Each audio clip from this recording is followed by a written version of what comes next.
cultural diversity per se does not help teams perform better. This is the stuff of what we call groupthink. And this is tremendously, tremendously dangerous. Is this where leadership comes in?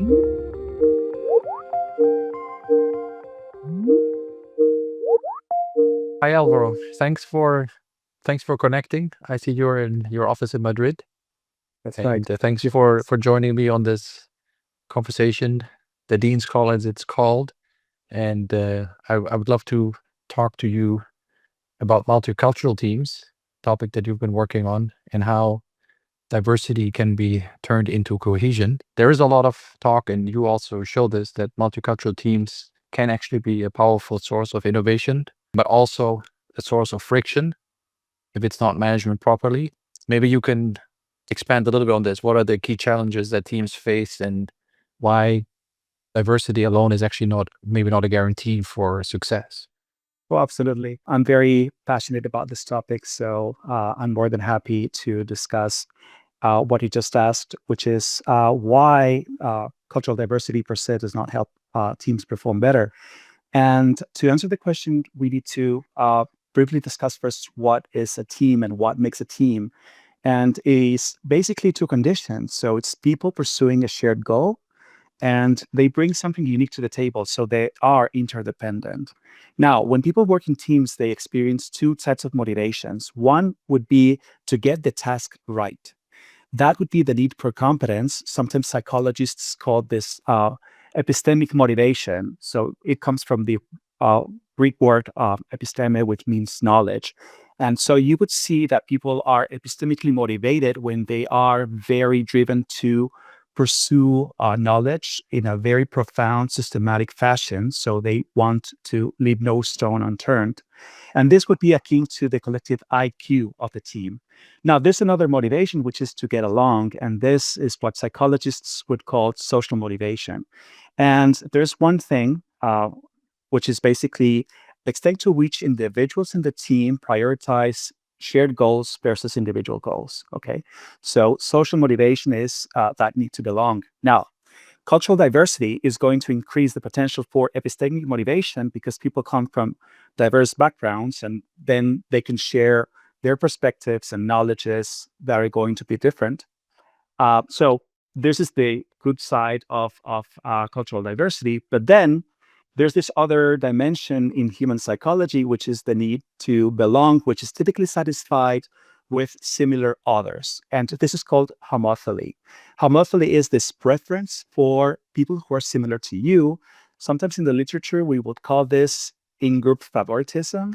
So you see the people who belong to your tribe or to your clan or to your group in very, very favorable terms. And sometimes this would be coupled also with out-group derogations. So you define yourself not only in terms of your group membership, but also in opposition to other competing groups. And cultural diversity is going to decrease this social motivation, and therefore you're going to have mixed effects. Is this where leadership comes in, to somehow make sure which of the two driving forces sort of is the stronger one, and how they can, without suppressing the other one, can be favored? A high-performing team is one in which you would have high levels of epistemic motivation, so high IQ as a collective, and high social motivation, so high EQ or emotional quotient. So what you would see is that these teams are highly motivated to process information systematically, and at the same time, they have this concern and care for others, which is shown in this element of generosity and respect. Cultural diversity is going to increase epistemic motivation. It's going to decrease social motivation. That's why each of these two motivations is going to cancel out. Now, how do we fix this? So as you rightly suggested, one of the things that has been proposed is that, well, we have people from multiple cultures, and they have different expectations, and they have different behavioral norms. So what we should do is basically to create a hybrid culture. Culture is basically the alignment on goals, values, and this is the stuff of leadership, as you said before. So you absolutely want alignment on values. You do not want diversity of values in a team or in an organization. Leadership is basically creating that alignment with the goal, with the mission, with the collection of values, not because you are a charismatic leader, but because people have already those values deeply rooted in their motivation. So it connects them with a deeper sense of purpose. This is a necessary condition, but it's not enough. Because then you also need to discuss as a team, well, we have to align on how we're going to do things. So this is the stuff of management. So that's why Clayton Christensen would define culture at the intersection of leadership and management. And when you have alignment on leadership and management, then you have a very strong culture.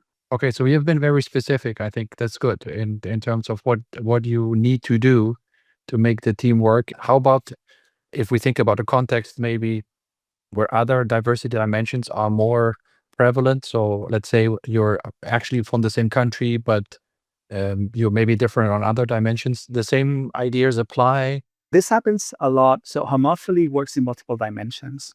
And of course, culture is just one of those dimensions, that you could have demographics in terms of, for example, age, generation, gender, functional background, educational background, sometimes even trivial dimensions. And you can basically create this us versus them mentality by creating artificial dimensions. Like now you are in the A team versus the B team, or do you like Kandinsky or do you hate Kandinsky?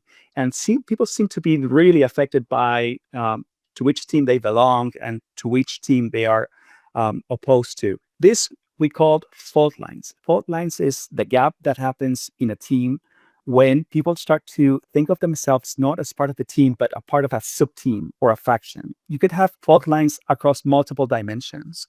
And the more dimensions, the more difficult it is, of course, to manage that diversity. You talked about values. So the leader needs to help the team clarify what are the values. Do you have any sort of recommendation, any sense of how to think about those values? Like what kind of values are we talking about? The important thing is that they are shared. And of course, I mean, there's a number of values that are going to be present in most of the lists, like the value of respect or generosity. And importantly, I have to say that there's another value that I think it's becoming more and more critical these days. And it's been shown for a long time in the literature and teams, which is the value of psychological safety. So let me explain what do I mean by this. So sometimes you could have a very strong culture, and these are similar people thinking in very similar ways, feeling in very similar ways, and behaving in very similar ways. So your need to belong is going to be satisfied because you are surrounded by like-minded people. Now, the problem with this type of environment is that it's going to challenge the need to increase epistemic motivation. So when you're surrounded by like-minded people, they're going to very likely have very similar ideas. Similar ideas, yeah. And this is the stuff of what we call groupthink. And this is tremendously, tremendously dangerous. So one of the downsides of a very strong culture is that people have this sense of belonging and they do not question the nature of their reality because they're surrounded by like-minded people. And then, so this would be not the place that is conducive to adaptation, innovation, and to be future ready. So psychological safety is the way to reconcile the need to belong with epistemic motivation, because essentially psychological safety means that people can share their knowledge, even if it is very controversial, without the fear of the social consequences of sharing that knowledge. And when people embrace psychological safety, then strong cultures are no longer a concern because they already have embedded the value of embracing cognitive diversity, which is going to help that culture to be a learning culture. Good. So that's actually one of the key values then also that you have to introduce. Absolutely. That you respect other people's opinions and maybe even additionally you value quote unquote crazy ideas. No, thank you so much, Álvaro. I think we need to close here, but I think it was fascinating to hear about the two dimensions that describe both diversity plus how similar you are and how to overcome this, and the idea of align the values that you expect from the team and be clear about the processes that they're supposed to follow. No, that's fantastic. Thank you so much, Franz. Thank you, Álvaro. My pleasure.